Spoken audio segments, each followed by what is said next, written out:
मिटतं, जे पराजय राजकारणामध्ये होत राहतो, पण पहिल्या पिढीला मिटलं नाही, दुसऱ्या पिढीला मिटलं नाही, तिसऱ्या पिढीला मिटतंय. म्हणजे आमच्याकडे लोकांचा ओघ जास्त आहे, लोकांचं समर्थन आमच्या बाजूने जास्त आहे आणि याची जाणीव आता प्रस्थापित पुढाऱ्यांना झालेली आहे. आता यांनी सगळ्यांनी एकत्रित येण्यापूर्वी माझी त्यांना विनंती एक आहे की तुम्ही आता जतच्या सगळ्या विषयावरती एकत्रित येत आहे, तर माझा जतचा कारखाना सभासदांना देऊन टाका ना. तुम्हाला जतची इतकी चिंता आहे, जतची इतकी काळजी आहे, नाहीतर मी तर दुराडं पेटवूच देणार नाही. मोठा संघर्ष करायची माझी तयारी आहे. आंदोलन कशाला करायला लागते, मी एकटा गेलो तिथं बाद झालं. परंतु या विषयावरती जत तालुक्यातल्या पुढाऱ्यांनी जे या सगळ्या आघाड्या करत आहेत, त्या सगळ्या लोकांना माझा प्रश्न आहे, तुम्ही विचारा की आमची भूमिका ही आहे आणि तालुक्यातल्या लोकांना माझं आव्हान आहे की तुम्ही सगळे एकत्र या. हा जो डापलेला कारखाना आहे तो कारखाना आपल्याला परत घ्यायचा आहे, कारण याचं भाडं सुद्धा याच्यापेक्षा जास्त होते. आता तुम्ही तर सगळे पत्रकार मित्र आहात, तुम्ही माहिती घ्या कुठले कारखाने किती टनेजवरती किती कमिशन वाढायला दिले जातात आणि त्याचं इन्कम काय मिळतं त्या कारखान्याला. तर तशा पद्धतीनं आता एवढी वर्ष कारखाना हा नुसते 40 कोटीत गेलाय, तर तो कारखाना आम्हाला परत मिळाला पाहिजे. मला वाटते कॅनॉलचेच पैसे काहीतरी करोड रुपये कारखान्याला मिळालेले आहेत.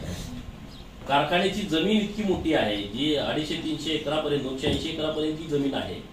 त्यामुळे आता आमचा अजेंडा असा आहे की या कारखान्याच्यासाठी आमची संघर्ष करायची तयारी आहे.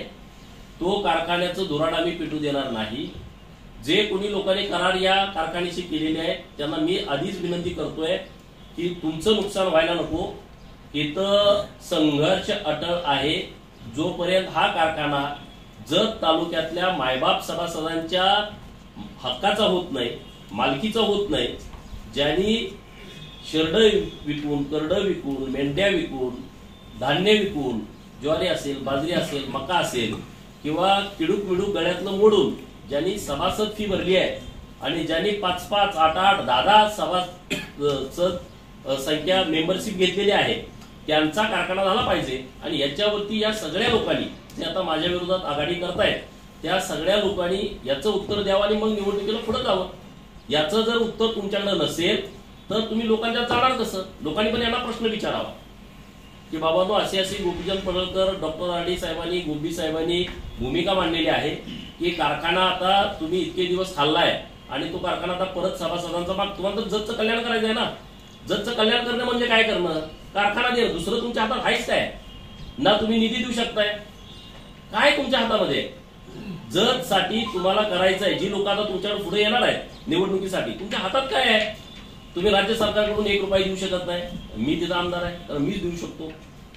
तुम्ही जिल्हा नियोजनमधून पैसे देऊ शकत नाही कारण तुम्हालाच मिळत नाही. तुम्ही जतला कसं काय देणार. जेव्हा तुम्ही जिल्हा नियोजनचे प्रमुख म्हणून राहिलाय तेव्हा तुम्ही जतला निधी दिला नाही. आता जर तुम्ही सदस्य आहात, एखादा दुसरा त्यातला माणूस तो देऊ शकत नाही. आणि त्यामुळं जे काही आम्ही जतचा विकास करू शकतोय ते भाजप करू शकते.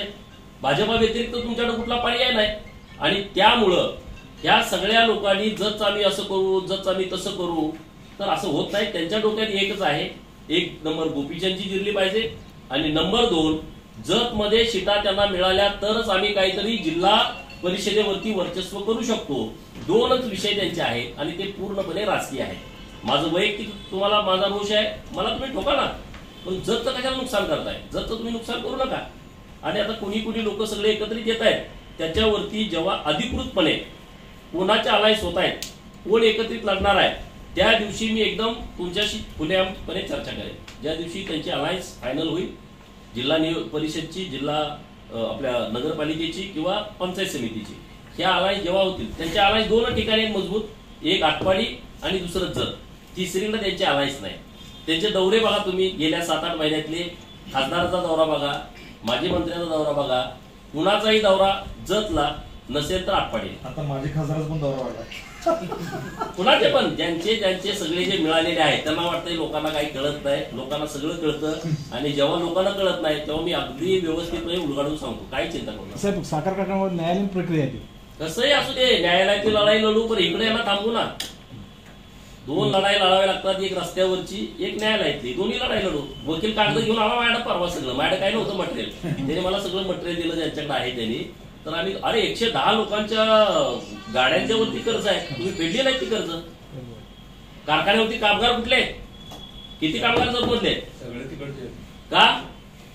आता त्यांनी सूचना दिल्या जतचे कामगार घ्या. आतापर्यंत जतमध्ये लोक नव्हती, त्या कामगारांना पगार किती आहे? अत्यंत मोठा अन्याय या संकुलामध्ये सुरू आहे. जत तालुक्यात वेगळा दर दिला जातो आणि तिकडे वेगळा दर दिला. सगळं व्यवस्थित होईल, आता सगळं व्यवस्थित होईल. तिकडं इकडं काय होणार नाही, जे काय होईल ते इकडंच होईल, तिकडं काय होणार नाही.